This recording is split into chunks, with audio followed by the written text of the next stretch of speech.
Hello class. Last class में हमने आपको चैप्टर 5 बताया था, जिसमें अम्ल, क्षार और लवण के बारे में हमने बताया था। ठीक है, अम्ल, क्षार और लवण, उसमें जितनी भी डेफिनेशन थी या उसके एग्जाम्पल थे या किसको कैसे कन्वर्ट किया जाता है, कैसे हम किसी भी अम्ल का पता लगा सकते हैं या किस तरीके से हम किसी क्षार के बारे में पता लगा सकते हैं, ये सारी चीज़ें हमने चैप्टर 5 में आपको बताई थी। ठीक है, आज जो हमारा चैप्टर है वो चैप्टर 6 है और चैप्टर 6 का जो नाम है वो है भौतिक तथा रासायनिक परिवर्तन। ठीक है, परिवर्तन देखिए प्रकृति में परिवर्तन होते रहते हैं, वो चाहे जिस तरीके से भी हो, लेकिन परिवर्तन होते रहते हैं। चाहे वो ह्यूमन बीइंग्स की बात कर लें हम, या जितनी भी चीज़ें हैं भौतिक अवस्था में, जितनी भी चीज़ें रहती हैं उन सब में भी परिवर्तन कुछ ना कुछ होता है। ठीक है, तो परिवर्तन के हिसाब से परिवर्तन को दो भागों में बांटा गया है। एक होता है भौतिक परिवर्तन, ठीक है, जो परिवर्तन होते हैं, परिवर्तन या चेंज बोलते हैं इसको। ठीक है, परिवर्तन मुख्य रूप से दो प्रकार के होते हैं। कौन कौन से होते हैं? एक होता है भौतिक परिवर्तन, भौतिक परिवर्तन, ठीक है, और दूसरा जो होता है वो होता है रासायनिक परिवर्तन। रासायनिक परिवर्तन, ये दो प्रकार के परिवर्तन पाए जाते हैं। ठीक है, अब हम भौतिक परिवर्तन की बात करते हैं। भौतिक परिवर्तन होते क्या है? भौतिक परिवर्तन, ठीक है, भौतिक परिवर्तन क्या होते हैं? जिनमें कोई भी नया उत्पाद या नया जो प्रोडक्ट होता है वो नहीं बनता है, वो सारी चीज़ें क्या होती है? भौतिक परिवर्तन में आती है।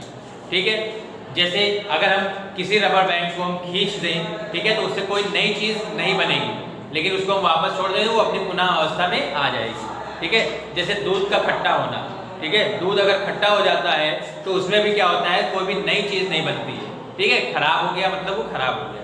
ठीक, और जैसे दूध से दही बनना, दूध से दही बनना भी क्या है? एक भौतिक परिवर्तन की श्रेणी में ही आता है। ठीक है, और इसको क्या कहते हैं? ये एक उत्क्रमणीय अभिक्रिया होती है।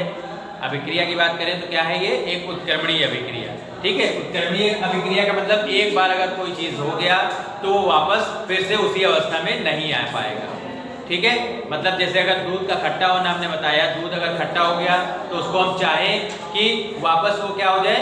दूध बन जाए, तो वो दूध में कन्वर्ट नहीं हो पाएगा। ठीक है, तो इस तरीके के परिवर्तन जो होते हैं वो कैसे होते हैं?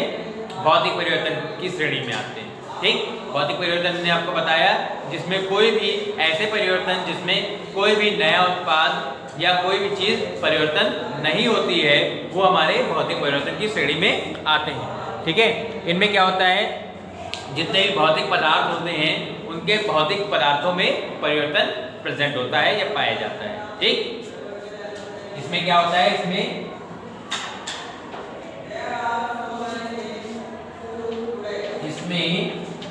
कोई नया उत्पाद नहीं बनता।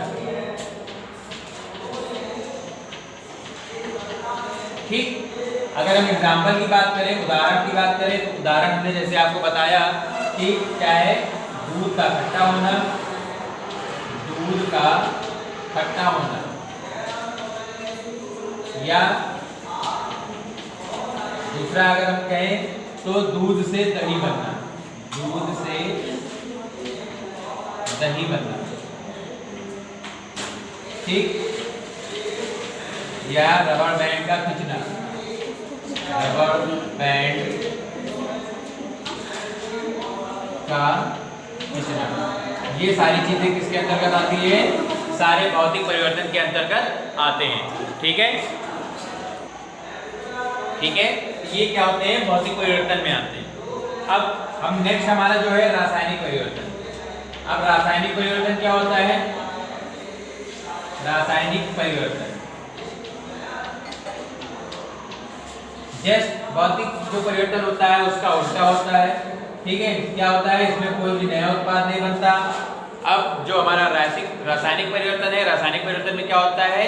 इसमें मतलब ऐसे परिवर्तन जिसमें एक या एक से अधिक या दो से अधिक नए उत्पाद का निर्माण होता है, वो क्या कहलाते हैं? रासायनिक परिवर्तन कहलाते हैं। ठीक है, इसमें क्या होता है? नए उत्पाद बनता है। ठीक, इसमें नया उत्पाद बनता है। ठीक है। क्या होता है? ऐसे परिवर्तन जिसमें दो या दो से अधिक नए पदार्थों का निर्माण हो जाता है, वो सारे क्या हैं? रासायनिक परिवर्तन की श्रेणी में आते हैं। ठीक है। जैसे एग्जाम्पल की अगर हम बात करें तो जंग का लगना, जो जंग होती है, लोहे में जंग लगती है, ठीक है, वो इसका एग्जाम्पल है। ठीक है। क्या है?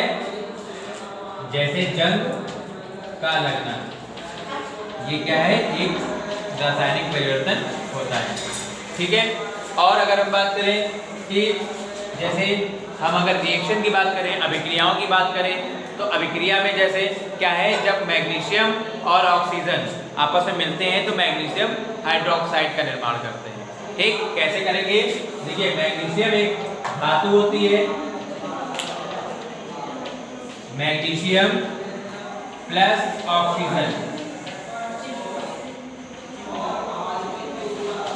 ठीक है। मैग्नीशियम और ऑक्सीजन जब आपस में मिलते हैं तो क्या बनाते हैं?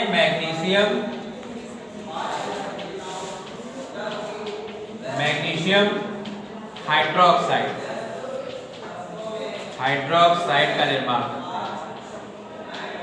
ठीक है। कैसे बनेगा? मैग्नीशियम को हम Mg लिखते हैं, ठीक है। ऑक्सीजन क्या है? O2।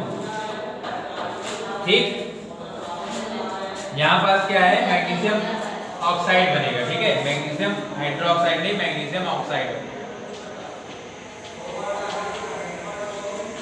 ठीक, जब इसको हम आपस में रिएक्शन कराते हैं तो क्या बन जाएगा? यहाँ MgO बन जाएगा।